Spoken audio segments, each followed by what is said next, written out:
ఇదిగోనండి, సంవత్సరం నుంచి ఎదురు చూసే కొత్త ఆవకాయ ప్రతి తెలుగు వాళ్ళ ఇళ్ళలో ఈ సీజన్లో ఒకరోజు వస్తుందండి. ఆవకాయ పచ్చడి పట్టే రోజు. ఆ రోజు ఇంట్లో అందరికీ పని. పిల్లలు పెద్దవాళ్ళు అందరూ బిజీగా ఉంటారు. ఎల్లుల్లిపాయలు అలవడం, అవి ఎండబెట్టడం, ఈ ఎండబెట్టడం, ఆ కాయల్లోని ప్లాస్టిక్ లాగా ఉంటుందండి, జీడీలు తీయడం, తుడవడం, అలాంటిదండి. అప్పుడు జాడీలు పట్టేసేవారు. ఇప్పుడు జస్ట్ అండి 10 కాయలే. నేను జస్ట్ పట్టిందానికే నాకు ఒక రోజల్లా పని అండి.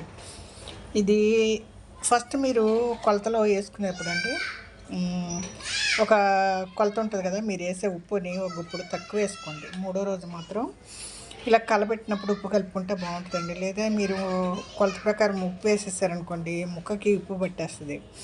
దానికోసం మీరు మూడో రోజు ఉప్పు వేసుకోవాలి. అలాగే జాడీలో పచ్చడి పెట్టేటప్పుడు అండి, కొంచెం ఫస్ట్ నూనె వేసి తర్వాత ఈ పచ్చడి ముక్కలు పెట్టుకోవాలండి. ముక్కల్ని నూనెలో ముంచి తర్వాత మెంతిపిండి, ఆవపిండి, కారం, ఉప్పులో కలిపి లోపల నొక్కి పెట్టుకోవాలి. మూడో రోజు కుదిరితే మూడో రోజు అండి. తర్వాత 4వ రోజు 5వ రోజు కూడా వేసుకోవచ్చు.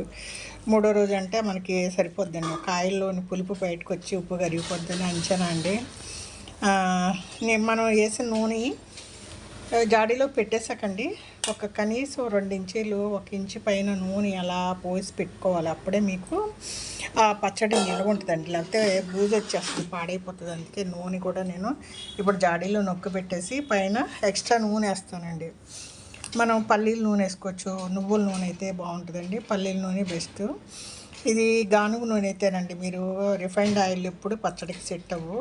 నేను ఇప్పుడు ఇవాళ మూడో రోజు కలబెట్టానండి. కలబెట్టాక బేసిన్లో అన్నం వేసుకుని తినే కన్నా ముందు వేడి అన్నంలో పచ్చడి ఎలా ఉందో టేస్ట్ చేసి భోజనం చేస్తానండి. సరే ఉప్పు అది కరెక్ట్గానే ఉంది.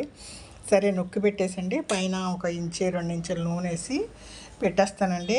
ఈ వేసవికాలం కదండి, మనం ఏ కూర లేకపోయినా మామిడికాయ పచ్చడి, ముద్దపప్పు, నెయ్యి వేసుకున్నామంటే ఈ 10 రోజులు ఎవరు కూర సంగతి అడగరు.